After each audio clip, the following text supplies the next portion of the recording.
Walaikum salam. Bismillah wa barakatuh. Bi fa ya be.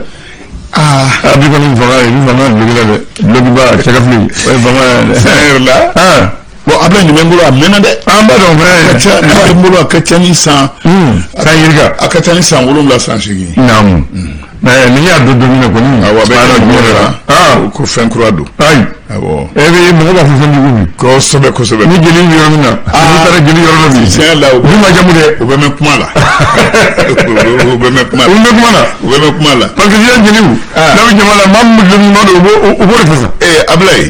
Sabi mari kerimbe mo ngi mandenti entuni. Allah akbar. Fini mandeni bi. Allah akbar. Ni nana na tugo dola. Mo ta nyini ka don e join. Naam. Nga obi laje ika don fini de ma. Ka bunya da ika. Ni bunya min ka kanga imana na tugo dola. Ali mo ta do ko mo nana. Bamana so ni ko furat namna. Bamana du. Ko lu ba na ma ke morir. Oh wiche. O fa ko lu ba ma ke morir. De jala o te mo ke morir. Jala mo suri. Fa na te mo ke morir. Aywa. Wa nga film mando ni bi, film mandeni bi. Mo mandenti. Ko so ko ken fa fa ma ke mo zo. Ayo fa o manga nga dongli fa. Te wul de nga do so ire. Man no menyo wona. Aywa. Kama ko maramba ko muye. Do ko ne ma.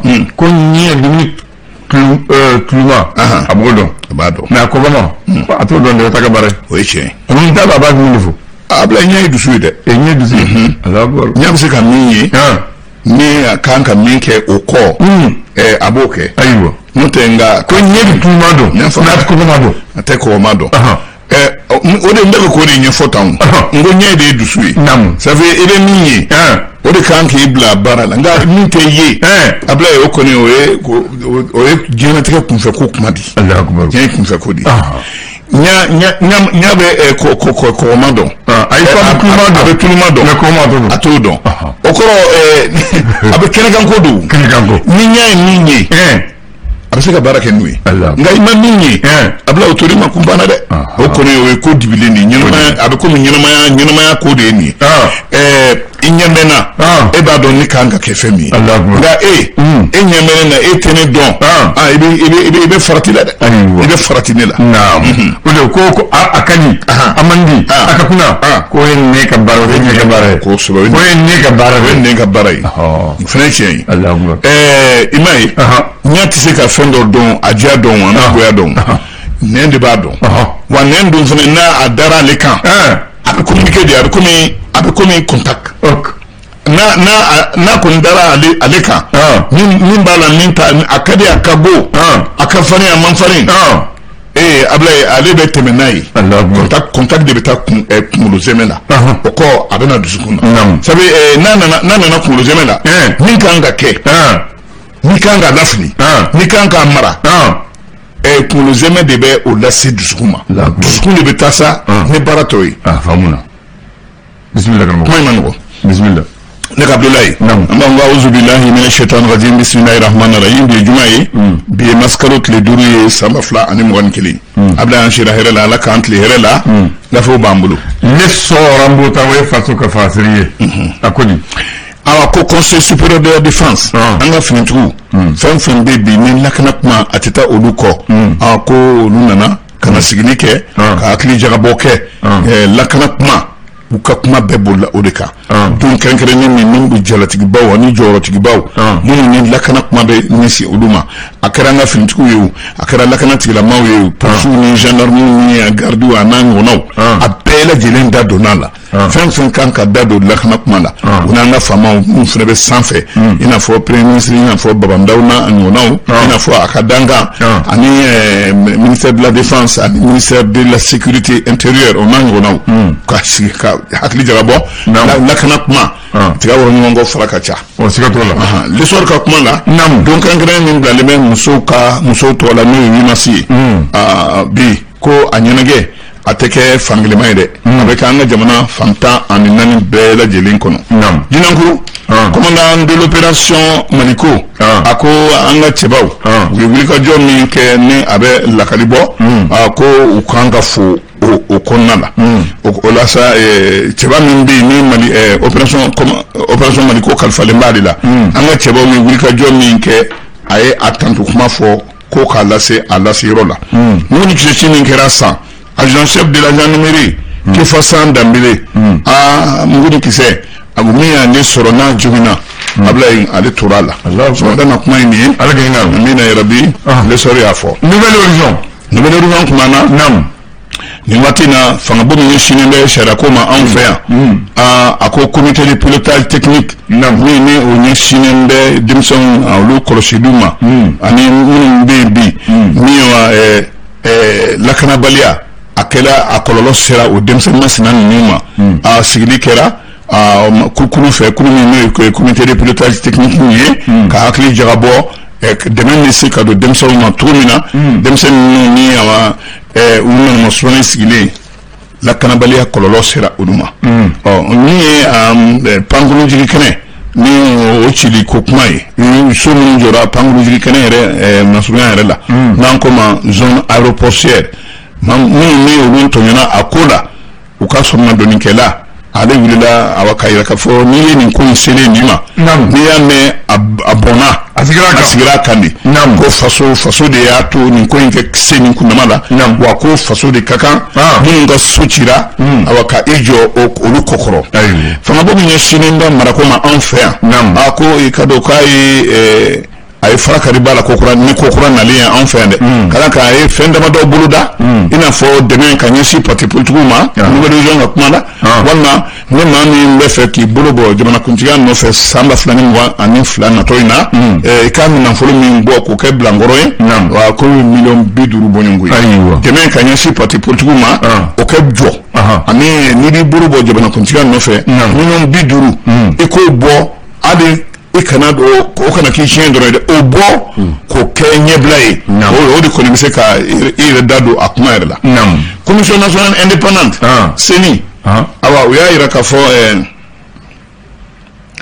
awa ko don n'a nataw la e ko siga kelen b'a ma a fɔ sɔrɔsi dɔw bɛ sɔn ka kɛ o CENI ɲɛmaa ye don n'a nataw la siga de kelen b'a ma o ma bɔ sisan min ye an ka jamana sɔrɔko yɛrɛ ye duwaniso k'a ye sɔrɔ min ni mɔgɔ si kun sigilen tɛ n'a ye jamana gɛlɛya n'a ta o ta o ka d'a kan sigi kun kelen bɛ n'u ye yɔrɔ min na tɛmɛ n'o kan fo ka fangan sɔrɔ 102,20% kɛmɛ o kɛmɛ aba u ye kɛmɛ ani 20 murumuru o kɛra 20 ye kɛmɛ ani 2 murumuru o ye 20 ye bi famaw y'o wulikajɔ in a n'o cɛsiriba in o dɔn u ka ɲɛmaso ye o ka disi nɛrɛ k'a lajɛ Ablaye min ye te asura ko lahalaya dɔ bɛ o ko kan bi k'a yira k'a fɔ sɛgɛsɛgɛli yɛrɛ ma te asura sɛgɛsɛgɛli a forokoni kelen fɛn dɔ yɔrɔ la min ye tanamafɛn ye ko nka maa minnu ye te asura yɛrɛ juguw ye ani minnu bɛ te feere la olu de kelen bɛ k'o kɛ ko ye bi i n'a fɔ komi ne dantɛmɛ ko ka te asura k'a ɲini ka a mankutu tiɲɛ minnu ye sɛgɛsɛgɛli kɛ fasiri ka kuma la olu yɛrɛ ko ko nin ko in kana kɛ ko ye ko a tɛ dabila ko o wara k'a kɛ komi n'a sɔrɔ te asura a ko kɛ ba Mali kɔnɔ sɛgɛsɛgɛli kɛra fɛn min yera kelen pe la a tɔw cɛ ma ka tɔn cɛ ma ko o de bɔ u y'o ta ka bɔ a la nka a tɔw sɛgɛsɛgɛli ma se olu ma dɛ indépendant kuma na min ye an ka jamana yɛrɛ ye sa sariya min gulonnen don jamana kalata ko kumaw la yɛlɛma minnu donna la a fɔra ko minnu b'a a kɛnɛ kan u ka segin ka taa ɲɛfɔ maaw ɲɛna minnu ni a faamuyali ka kan ɲɛfɔli kan ka kɛ minnu na sinkɛ ka taa olu ma ne ka restitution ma nka fangabo min ɲɛsinnen bɛ an ka marako ma ani parti politigiw ɲɛna administration territoriale ni parti politigiw de koya ye a ko ma bɛn ko damadɔ la i n'a fɔ dɛmɛ ka ɲɛsin parti politigiw ma ani kalata a bɛ ka kɛ ni fɛɛrɛ min ye bi o bolo kali dɔ wɛrɛ kɛ na ka na ni ko kura ye tuguni ko kura ɲagaɲaga ka ca nka mɔgɔ bɛ se ka siran a kɔlɔlɔw ye parti politigiw kɔni parti politigiw ko kulu kelen kɛ sigi bɛɛ bi i wasa don min na min bɛ kɛ so camancɛ yiri ye jamana parti politique ni joro nyimbaw ni nyonche ni te masika hake minaila walma dona natalo wulika jokeke ko amay o mona boy sani ko son ko mayni awa o min fene bolo dalendo ko ma fenve ka jamana kuntiga nyini ko eko o boku o bla o kana ki chindro kon keke tindron ina fo itene sena o kuma fene siginkera o kuma kanka au ka aporo donc usbe so wal ko gala maiga ene bananga kumanda akoko ko fenfe jamana de wulika jo fenfen ke ka Ibrahim Bakar Keita ka fanga kele no tara laban fanga yere firili yere ma a fenfen ko fenfen ne o kala ma wuli ku njonjo re ko fo manyana bo fanga kuran no tamanche fanga ma ka nesi o la nyini nam élection consulaire mais chambre de commerce et d'industrie du Mali Aruna Kanté kun ade tara délégation du district de Bamako au Nyamgo Aérela nyado ale beta Bamako district tola akalata kumanda info matin kumanda ni jonjaye aywa ni jabilulwa bon ni avec comme bien bon chana l'antenne tigama ado man tigido aywa baraka ni datu kunendo tukunani mi covid-19 que la lire en fait PM ko dona natawla vaccin ni nyama bela jelembe ka ire bolo ci ke bi ne beba tanama ako maniba anyiro soro bi jumay bela jini bi jumay ko mali famama ni balata kuma la de nga kwanga vaccin foro o be tumo en fait am bi bismillah abla ni de informateur nga fe ko mali d'aujourd'hui kuma na muso kan horonyali muso ke ka ke ayreye awa ko mo se ka jatimne mali muso ka la halawla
mais ko ni keleye ni do politique ani dine ko ko lu fergelente ngona PRVM faso ko nawa kada ka ni kului parti masnai nam abe chili re boloma bi mi jamana re ferge donné à Sénat maître tapo na ali madame do mini minera no be bolola bina ali ni surna benimbai ako ali konimbe procureur général ali ba ajelaki nkada ka akunfora ko ni kan horoyana sigasgali rema ko femai unola la procureur ko na oni ministre na ke ka nyonye la li kuma folen ko manna ko atlara ka foko fole mabo ko ni abla yani wati do chemal tribune mali tribune ba kunche quand on m'a dit en 5 mars là 5 mars 1972 a dit que Kenega faut bagrer à Kenega voiture final Yaoundé 112 au Kara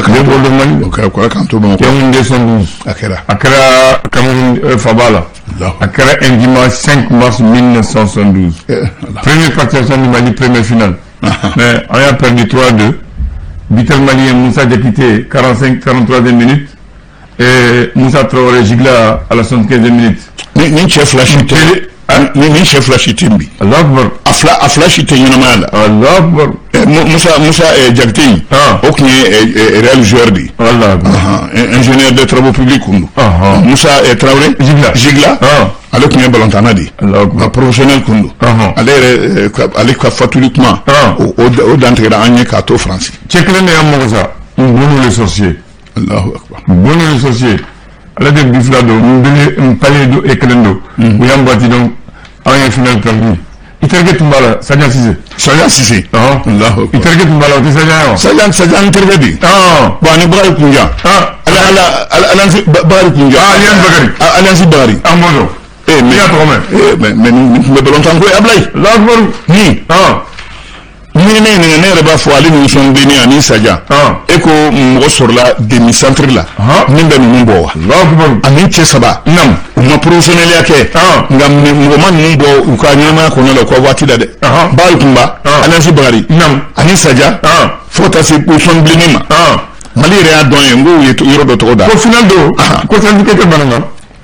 Awɔ ale bi ɲini a b'a bolo ko u y'a ta k'a dɔn k'a kɛ bagabaga mais ko a ma ɲɛ. Ka bagabaga kɛ n'a ye ko a ma ɲɛ. a ye final perdu mais ko u nanen ko ye 2000 ni CT d'u ma. 2000 ni CT. o côté ani terrain. awɔ terrain d'u ma. o côté. terrain d'u ma. ani CT kelen mais o ko bɛ CT sɔrɔ waati bɛɛ.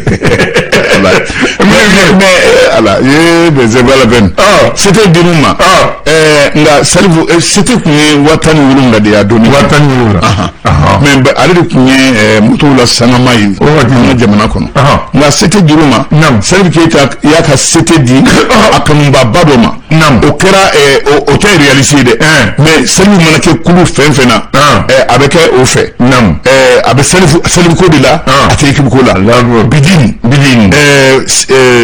Darfam Kaddu mais tiɲɛna nin kɛra Salifu fɛ dɛ n'a tɛna na min falen Salifu la. ayiwa n bɛna tɔgɔ dɔ fɔ ye mun tun bɛ Yaoundé 112 Mamadou Keita di Kapi Seydou Traoré di Seydou Gowatigi Bassirou Djamou Tene Cheikh Sangare Tidiane Diallo Mokhtar Meiga Cheikh na Traoré di Colo National Idrissa Meiga di Methiou Idrissa Koulibaly di Nege Bakary Traoré di Alliance Bakary Sajan Cissé Ousmane Traoré Adama Traoré Bassirou Touré di Bakorobafi Moussa Traoré di Alliance Gigla Cheikh Fantama di Keita Cheikh Fantama di Diallo Salif Keita di Domingo Idrissa Kanté di Gorgui Issa Yatassaye Mouké Diané Moussa Diakité di Itea.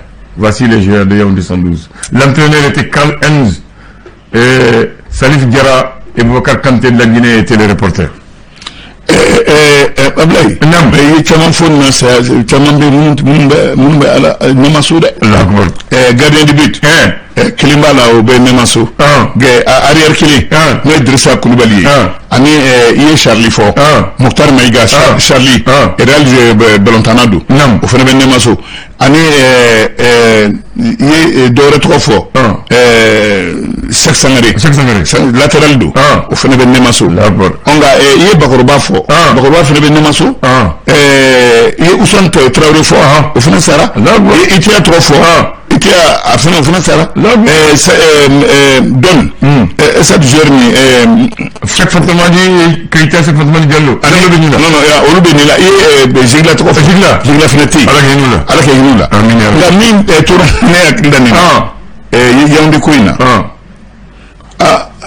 Ablaye Yaoundé ko in e ko Mali na a équipe sɔrɔ ɲɛnamaya tɔnin kɔnɔ n t'o dɔn dɛ professionnel joli tun b'u cɛ fila Salif Keita ani Bakoroba a banna professionnel fila Salif Keita ani Bakoroba nka i y'a dɔn Bɔra Sangare Boubacar le speaker la Boubacar Kanté e y'a dɔn a y'i yɛrɛ sɔrɔ yen cogo min na wa. a ko Mali ni Guinée de ye ɲɔgɔn kunbɛn anw ye Guinée ci a ko bon comme Guinée bɛ taa Mali bɛ taa ale bɛ taa Mali nɔfɛ. Alahu akbar a fɔra an ye tan. bon a ye nin kuma fɔ ja yɛrɛ de a ko fɛn ma tiɲɛ ko ne Laginɛ ma se ka taa Mali mali bɛ taa ko wa ko ale na taa salifu jara k'ale na to ko hɔrɔnma don ale na taa dɛmɛ don ma ko laginɛ ni mali wa a ko an bɛɛ kelen dunbiya ji tɛ